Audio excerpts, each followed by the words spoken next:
beacon of success. However, there was one little problem. And the little problem was that a lot of that success, especially in economics, was very much connected to American loans.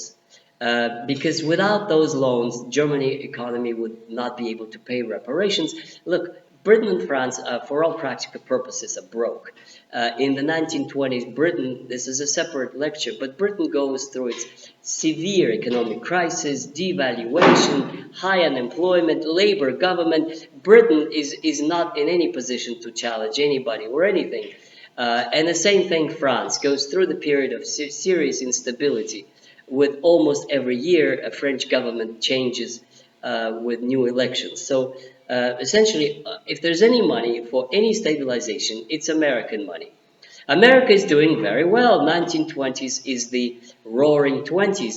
You know, money is being made all the time. America is going through one of its boom periods, which is essentially extremely attractive. But unfortunately, it's all going to come to a big crash of 1929. Now, we're not going to discuss here the reasons for American crash of 1929. This would be American history. There are several important reasons: economic policy, trading on the margins, reckless speculation, lack of regulation that exists today, and all kinds of other reasons. But for Germany, the crash meant that American money just dried out. It just disappeared overnight, literally. And that had very severe political repercussions. So let me just give you examples.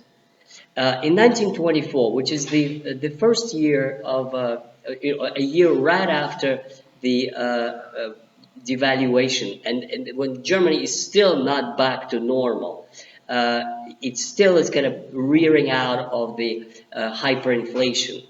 And the French are still occupying the world. 1924 elections, NSDAP, which is National Socialist German Workers' Party, which is Hitler's party, gets 6%. 1924, 6%. That's not much. This is like a minor party, that a radical fringe that does not have any appeal at all. Now, 1926, the years of success. This is the best years of Stresemann, the return to the League of Nations. The Nazi Party gets 3%. Now, it lost half of its supporters, and they get to 3%, 1926. So it just sort of suggests that the bad times are over, and Germany is back, and those hotheads who would scream about humiliation of Germany by the stab in the back and the socialists and the Jews, they are kind of disappearing because you have prosperity. You could even make an equation. Years of prosperity, no radical parties, or few. Now we go to 1928, and there's tremendous jump in the elections for the National Socialist Party. But 1928 is still not a bad year compared to what is going to follow, but already there's a tremendous increase of, I think, close to 100 deputies in the Reichstag. But the crash comes in 29, and it means, this is what it means. If there's 1.9 million unemployed, which is pretty bad, in 1928, by 1932, there's 6 million unemployed, and 50% collapse of economy, which in America was even worse. It was just like 70% collapse of economy. But in Germany, the American crash is like absolutely extraordinary consequences, more so than in Britain and France, that were less dependent from American investment. They're still not doing very well, but it's not such a catastrophe as it is in Germany. Here's the data.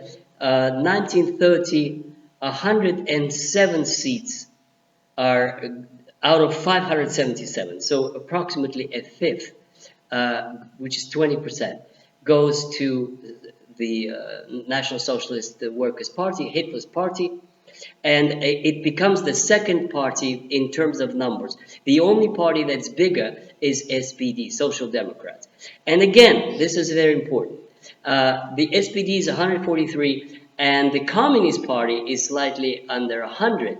So together, the Social Democrats and the Communists are still almost double that of Hitler's party. Nevertheless, what it means is that instability is back, a kind of turbulence is back, and a lot of attention is focused on who is actually voting and supporting the Nazi Party, and most importantly, what does it actually mean in that vote? What do people say when they vote for National Socialist Workers' Party? Now, the point is to understand that when the German people voted for them, they do not vote to exterminate 5 million Jews, to start World War II, and to kill a million others in the new war. That's not what they think they're doing. What they're doing is basically voting their frustration against the system that just began to be working and then collapsed again. What you have to understand, guys, which contemporary people don't, is that capitalism, something that everybody's conditioned to think is such a good system today, it did not have such a good reputation in the 1920s and especially in 1930s, and especially after the collapse of American Stock Exchange in 1929. There was no confidence whatsoever that that system can work. On the contrary, it had a pretty bad reputation. That system plunged Europe into a devastating war that cost millions and millions and millions.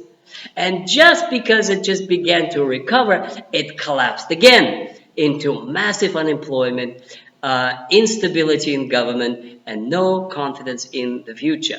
That means that people are desperate. You know, people in Russia, a lot of times, if they lose a job, they can go back to the village because they have some relatives in the village and they can grow potatoes and they can survive. Now, urban people in Germany have nowhere to go. If they lose their job, that's it. There's nothing else. There's no means of subsistence. You just don't know where to go, and the state is bankrupt too, and it cannot give you any handouts. And then in this atmosphere comes a blabbermouth who begins all these speeches all over again. And it's not only against Versailles Peace Treaty. No, he's talking, you listen to his speeches, and I did. He's very clever. He's saying, we're going to do republic, we're going to respect the laws. We're not going to go to any putsch. We're going to win power by peaceful means. And then again and again, the same thing. Germany will be great again. Germany will find its way. We're going to find our pride. We're going to start building roads. We're going to start state industries. Essentially, it's a state socialism program. And again, if you compare it to the United States, Franklin Delano Roosevelt did exactly that when he came to power. You can't accuse him of being a communist, but what he did was massive state intervention in economics. If private business doesn't do it, if they collapse, that's Franklin Delano Roosevelt. We're going to do it, and we meaning the state. And U.S. launched enormous initiatives of public works of all kinds.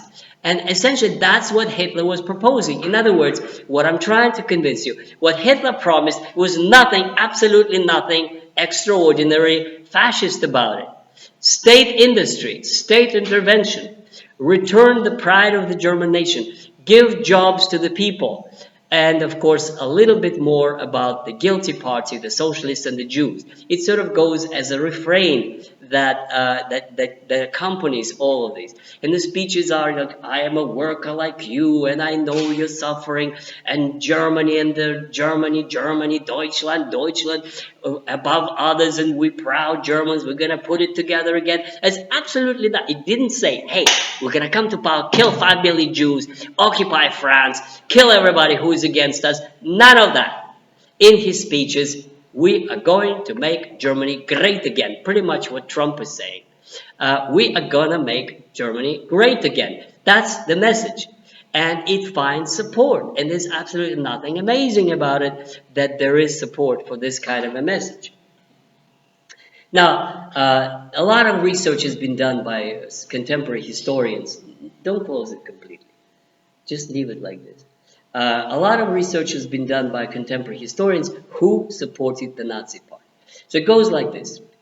The most vulnerable are the ones that support it most. These are the shopkeepers, people insecure in tomorrow's days, artisans, shopkeepers, workers, small businesses. They're kind of like the bulk of it. And a typical situation would be the brown troopers, the strike which is sort of semi-armed detachments that Hitler creates, brown shirts. They close their bakery and they mount on their bicycle and they put on the swastika and a brown shirt and run around for some rally where they would, vent their frustration against the socialists and the Jews. That's pretty much what it boiled down to. What do? They basically smash the communist trade unions, they smash the socialists, they basically do hoodlum things, attacking people, and that is fun for them in these sort of past work activities after they're free from their normal workday.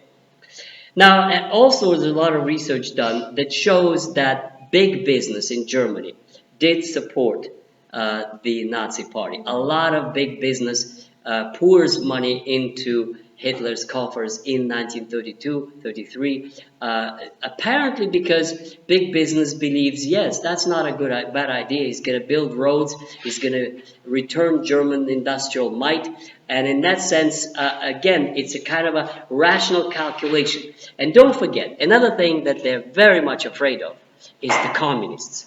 It's like the communists they're scared, and the Social Democrats are, from their point of view, one step away from the communists. So, in other words, big business supports Hitler to stop the communists. And that kind of rationale is not only in Germany. Don't forget, the British king at that time is supporting Hitler for the same reason, to stop the Bolshevism. In France, there were many sympathizers to Hitler for the same reason, to stop the communists. So nobody knew what they were actually supporting. Nobody knew the kind of a hydra that's going to come out, evil that's going to spring out of that man who had such a powerful speeches of recruiting supporters. And finally, the highest point of Hitler's support comes in July 1932, when they win for the first time 37% of national vote. That's it. Thank you.